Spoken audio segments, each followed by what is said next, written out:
He had woken in worse places than this, a ditch outside Antioch, the mud frozen to the wool of his cloak, and 3 dead men he did not know pressed against his legs for warmth they could no longer give. A granary in Judea that had recently held grain and recently held fire, the smoke still curling from the crossbeams, while his century slept in shifts on the blackened floor because it was the only structure left standing in the village. A ship moving through black nothing towards stars he had no names for, seated in a chair that was not designed for a human spine, surrounded by people who shared no common tongue with him, breathing air that tasted faintly of metal and something sweetly chemical he had decided 3 days ago was either medicine or poison, and had stopped caring which. The list was longer than he had expected. Quintus Sertorius Corvus opened his eyes and did not move. This was training. The body wakes before the mind admits it, and the interval between is the most dangerous moment of any watch. You use it, you listen, you catalog. You do not announce yourself until you know what you are announcing yourself to.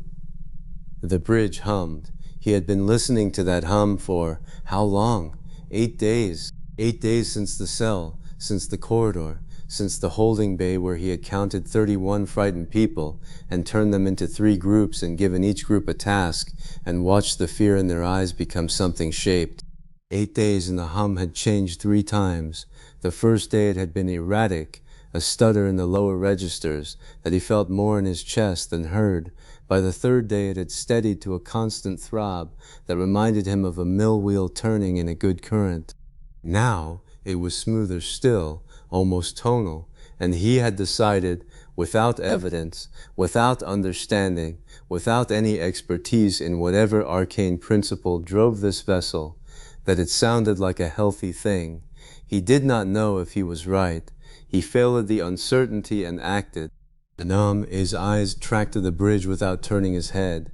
The navigation station, the tracker, Pakla, the one who read corridors the way a scout reads ridgelines, was still there. She had not slept. Her posture said she did not intend to. Her hands rested on either side of the glowing display, hovering above it, reading it the way a hunter reads sign from 3 paces back. Whatever she saw in those moving lights, she trusted her reading of it enough to be still. The engineering console, 1 station to the right, Decca, asleep. Her head was pillowed on her left forearm, her right hand still resting on the console surface, near the sequence of symbols she had keyed in at some ungodly hour. The orange glow of the display cast her face in sodium light. She had not stirred since he checked his internal count 4 hours ago, when she had typed something into a field, whispered a word he didn't catch, and let the exhaustion take her between one breath and the next. She was the youngest of them. She was also the only one who could read the ship's language, and she had stayed awake the longest to prove it. He would not wake her yet. The door said help. The Norseman had claimed the position the way a dog claims a doorway, by being there every time anyone looked.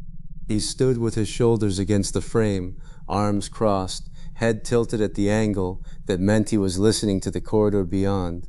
He had not slept. Quintus doubted he intended to until someone physically dragged him from the post, and even then the dragging would be eventful. Seville caught Quintus's eyes. A nod. Nothing has changed. The corridor is quiet. Quintus returned it. Good. Stay. The entire exchange took less than a breath. Neither man spoke the other's language. Neither needed to. 2 soldiers, separated by 8 centuries of history and every possible difference of culture, recognizing the universal grammar of a sentry report. The central bridge platform, Tigo. The Mexican warrior sat cross-legged on the floor near the main display column, his back straight, his eyes open but focused on something in the middle distance that Quintus suspected was not the bridge. He had eaten 1 nutrient slab 3 hours ago. He had put it down half-finished. The remainder sat on the floor beside him, untouched, and there, at the captain's station, the curved console that commanded the best view of every other console, the captain. The combine officer had not moved from the position he had taken when the bridge changed hands.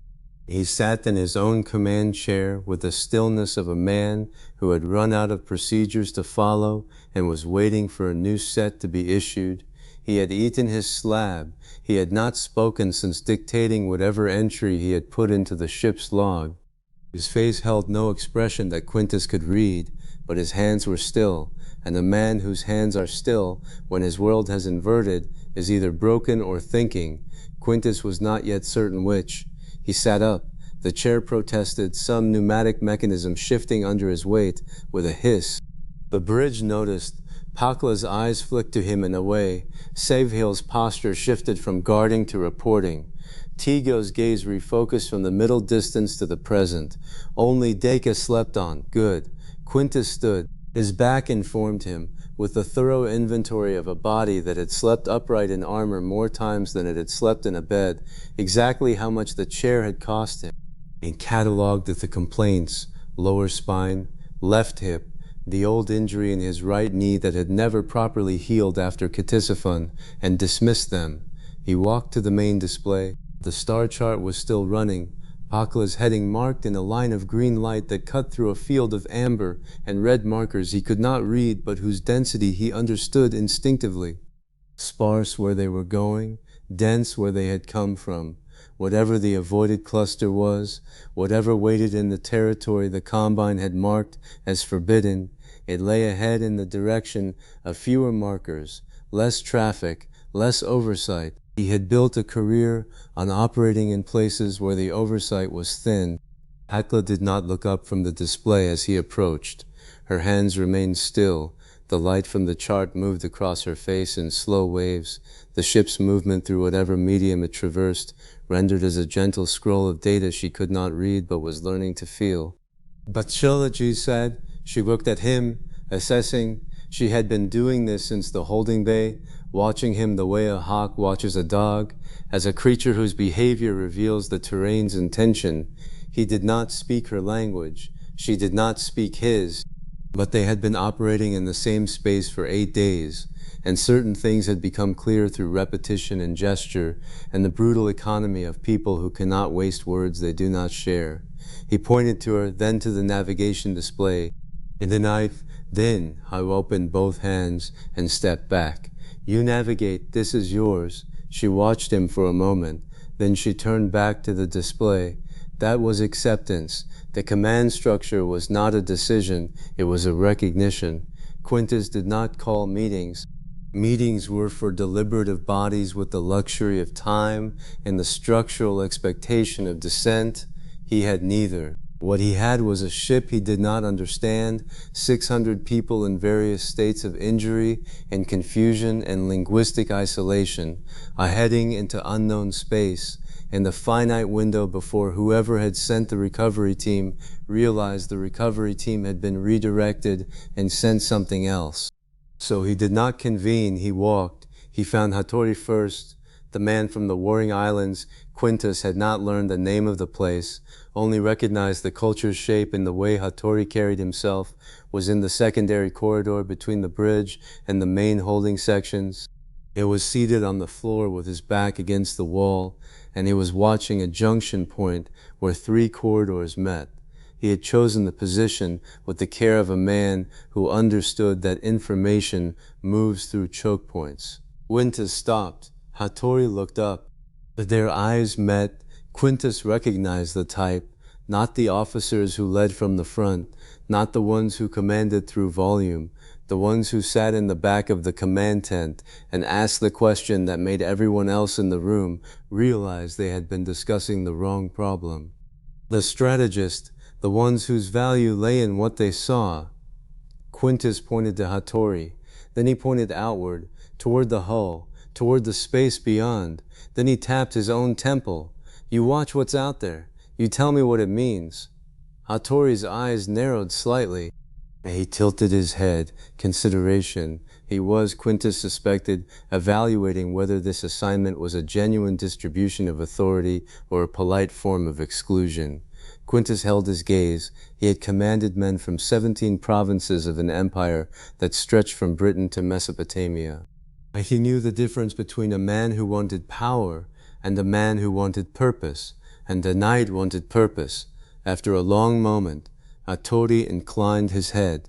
A fraction, precisely calibrated, accepted, with conditions we will negotiate when we share enough words to negotiate them. Gwendis could live with that. He moved on. Aisha was in the forward holding bay. He heard her before he saw her, her voice carrying through the open hatchway in a register he had come to recognize as her working tone. Measured, the cadence of someone who was building a bridge out of sound and patience, one word at a time. She was sitting on the floor across from two of the scaled beings, the ones with the jointed legs and the eyes like broken glass that caught light in segments. Between them, scratched into the metal floor with something sharp, was a grid of symbols. Combined words. She was pointing to each one and speaking it, and the beings were responding with sounds that were close but different, and the gap was narrowing. She looked up when Quintus appeared in the hatchway. Her expression was the one she wore when interrupted during important work, a precise communication that his presence had better be worth the break in rhythm. He pointed to her, then to the holding bay, then to the beings, then he touched his throat and his ear. You speak for us. You listen for us. This is yours. Isha studied him for a moment. Then one corner of her mouth moved, an acknowledgement between two people who understood that the person who speaks for the group carries a weight that the person who fights for the group will never have to. She nodded once and turned back to her work. The grid on the floor had grown by 3 symbols since he had last looked. The captain's station smelled like the captain, a dry, slightly mineral scent that Quintus had catalogued as the natural odor of whatever species the combine officer belonged to.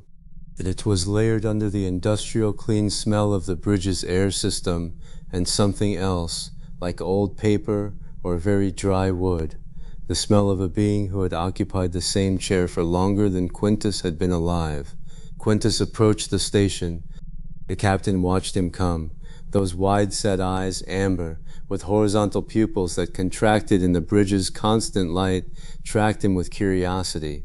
He had stopped being afraid. The captain spoke. The words were combine language, fluid and consonant heavy, and Quintus understood none of them. But he had spent 23 years reading men, reading their posture, their breath, the way their weight shifted when they were about to commit, and the captain's body was saying something very clear. I am still here. I have not been told what I am. Tell me what I am. Quintus stopped at arm's length, close enough to be heard, far enough to be safe. The captain's hands were on the armrests of his chair, visible, still, unthreatening.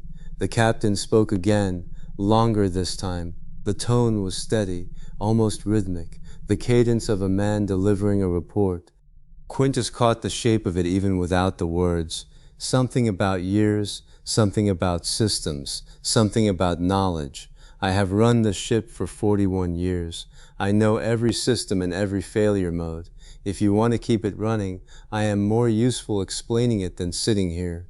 A practical assessment of remaining leverage, delivered with the bureaucratic precision of a man who had spent 4 decades managing freight manifests and was now managing the only asset he had left, himself. Quintus regarded him. The captain was taller than any of them. His frame was narrow, built for a lighter gravity or a different evolutionary pressure, and his skin had the faintly luminous quality of something that had not evolved under a yellow sun. He was not human. He was not a threat. He had made a calculation, and the calculation had told him that cooperation was the optimal remaining strategy. Quintus understood this man. He had commanded auxiliaries from 12 conquered peoples, and the ones who survived and thrived were the ones who made exactly this calculation at exactly this moment. Good, he said. Latin. The captain did not understand the word. He understood the tone. The captain's hands lifted from the armrests.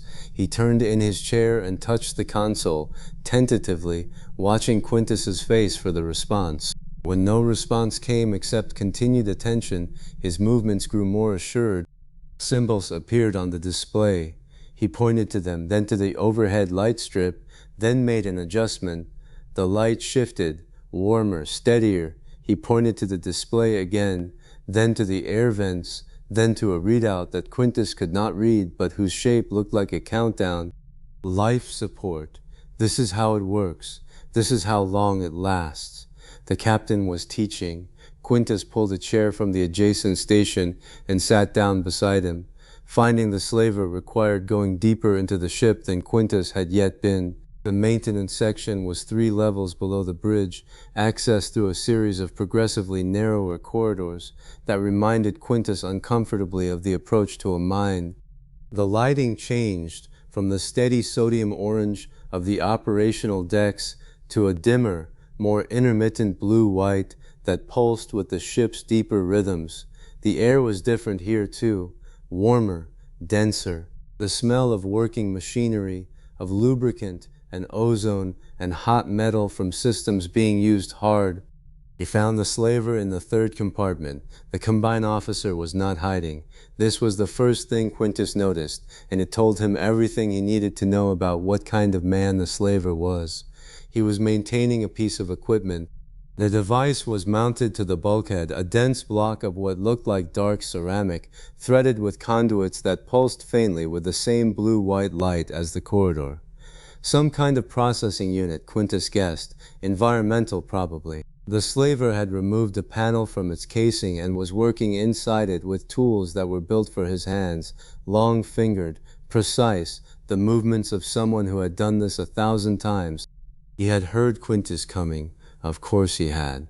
The slaver was the one member of the combine crew who actually understood what he was carrying, and a man who understands dangerous cargo does not let anything approach unannounced. He did not stop working. Quintus stopped at the compartment's entrance and waited. The slaver's hands continued their work for exactly long enough to establish that the interruption was being acknowledged on his terms, not Quintus's. Then he turned. Their eyes met. The slaver was different from the captain. Where the captain had the softened edges of a career administrator, a man worn smooth by decades of routine, the slaver had the angles of a practitioner. His body was leaner, his movements more economical, his eyes, darker than the captain's, with pupils that adjusted faster, belonged to a man who had spent his life assessing the threat level of living things. He was looking at Quintus the way Quintus had seen horse traders look at horses. With professional interest, the slaver spoke, combined language, but delivered in a register distinctly different from the captain's, shorter phrases, harder consonants, the cadence of a man who stated, never explained. Quintus did not understand the words. He understood the shape. I redirected the patrol. You know this. I did not do it for you. Quintus nodded. I know. The slaver watched him for a long moment. Then he set down his tool, straightened to his full height. He was shorter than the captain, but broader, heavier, built for something other than sitting in a chair, and crossed his arms. 2 professionals, separated by species, by language, by every possible structural difference, recognizing in each other the pragmatist calculus. I am useful. You need what I know. We do not trust each other. We do not need to. The slaver uncrossed his arms. He picked up the tool. He turned back to his work. He had left the access panel open. The machinery inside was visible, complex, but laid out with the same design for operation simplicity that Deca had identified in every system on this ship. Watch, the slaver's posture said. Learn. This is how I am useful. Quintus watched. He learned. He would send Deca down here within the hour. She would understand what she was looking at, and the slaver would teach her, because teaching her increased his value, and his value was the only thing keeping him alive, and he knew it, and Quintus knew he knew it, and neither of them acknowledged this because acknowledging it would be a waste of time that could be spent on machinery. He found the viewport on his way back. It was in a junction between the maintenance level and the upper decks, a section of hull that had been replaced with something transparent, or that had always been transparent, and he had simply never paused long enough to look. The material was not glass. It was something denser, faintly warm to the touch. When he rested his hand against it, and through it, he could see stars. More stars than he had ever seen from any hilltop in any province of the empire, because there was no atmosphere to dim them and no horizon to cut them short. They filled the viewport from edge to edge, cold and white and absolutely silent, and they were moving, or rather the ship was moving past them, and the effect was a slow, majestic drift that made the stomach feel unmoored and the mind feel very small. He stood there. The Legion had numbered 480 men at full complement. That number had been in his head since he was 19, since the day he had first been told it, standing in a parade ground in Carnuntum with dust on his sandals and the Danube gray behind the fort walls. And his centurion had said the number as if it were the most important number in the world, and for 23 years it had been. 480 men arranged in 10 lines of 48 or 8 lines of 60 or 6 centuries of 80 depending on the tactical requirement. He could list the names of every centurion he had served under and most of the options and a startling number of the legionaries who had rotated through his own century in the years he had held it. He could tell you who snored and who didn't, who cheated at dice and who was too honest for his own good, who would hold a position until death, and who would break at the first taste of blood and needed to be positioned accordingly. That number, that structure, that was Rome, distilled to its functional element, the men standing in formation who made the Senate, the temples, and the roads possible. He was not going back to count them. He knew this. He had known it since the cell. He had known it when he walked into the holding bay and started organizing strangers into groups. He had known it when he stood on the bridge and rejected the captain's classification categories, because accepting them would mean accepting that something other than Rome decided who he was, and that was not a concession he would make even to an empire that spanned more territory than Rome had ever dreamed of. But knowing it and feeling it were different operations, and the gap between them was exactly the width of this viewport, and the depth of the black beyond it, and the cold light of stars that no Roman had ever named, because no Roman had ever stood where he was standing. He touched the ring on his left hand, unit ring, iron, the legion symbol stamped into its face, the boar, the laurel, the number. He had worn it for so long that the skin beneath it was a different color, and the metal had thinned on the underside where it rubbed against the next finger, and it was the only object from his life that had come with him into the ship. He pressed his palm flat against the viewport. The material was warm. The stars moved behind his fingers. Rome was behind the ship in the direction they were not going, on a world classified Tier 7 in a database that no one had reviewed, in a province of an empire that thought it ruled the known world and did not know, could not know, how small the known world was. He let the grief arrive. He held it for exactly the length of one breath. Then he put it in the place where he kept all the things that were true and could not be changed, and he took his hand off the viewport, and he turned, and he walked back toward the bridge. The Dewis was 600 people on this ship. They needed a command structure that would hold past the first crisis. He had built one in less time with worse materials. The bridge had not changed. Sable at the door, Pakla at the nav display, Tigo on the floor still and watching. The captain at his station, now with a display active, that had not been active before.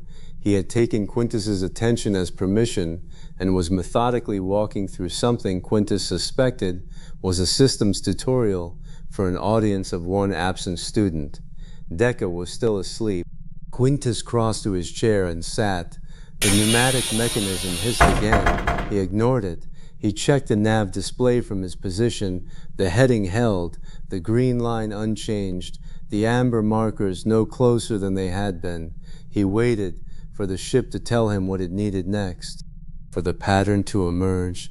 He had been a soldier long enough to know that the interval between crises was reconnaissance, conducted from a stationary position, using the only instrument that could not be taken from you, attention.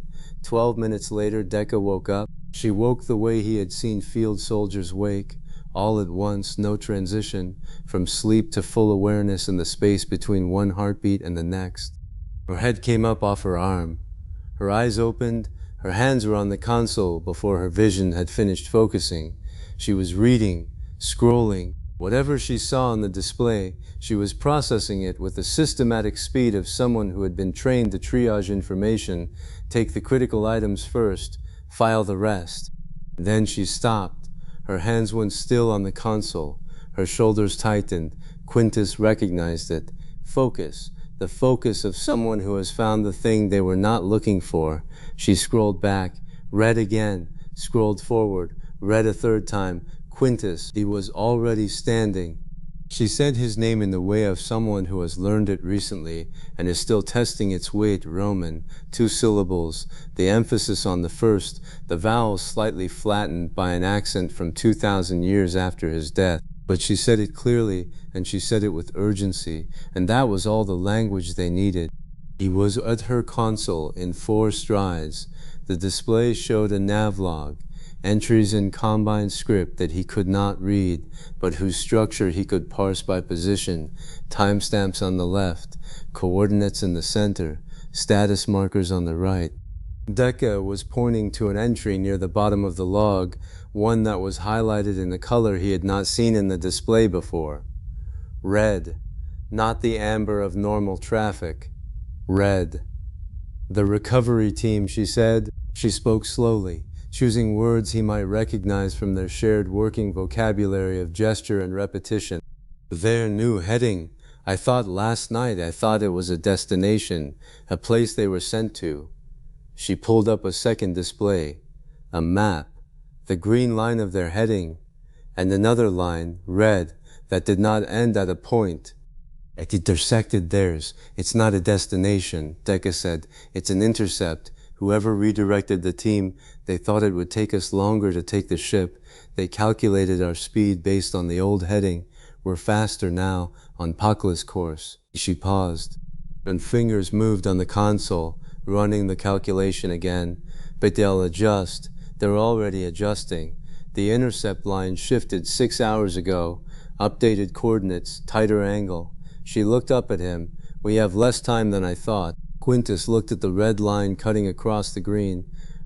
How much less?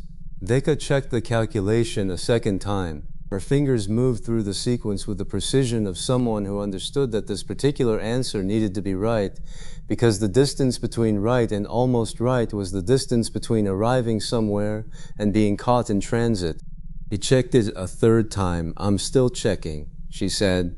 The bridge hummed. The stars moved. The green line held its course, and the red line held its own, and somewhere, in the narrowing space between them, the Combine's bureaucracy was filing a revised estimate of arrival. Higeno sat down in his chair. He had work to do.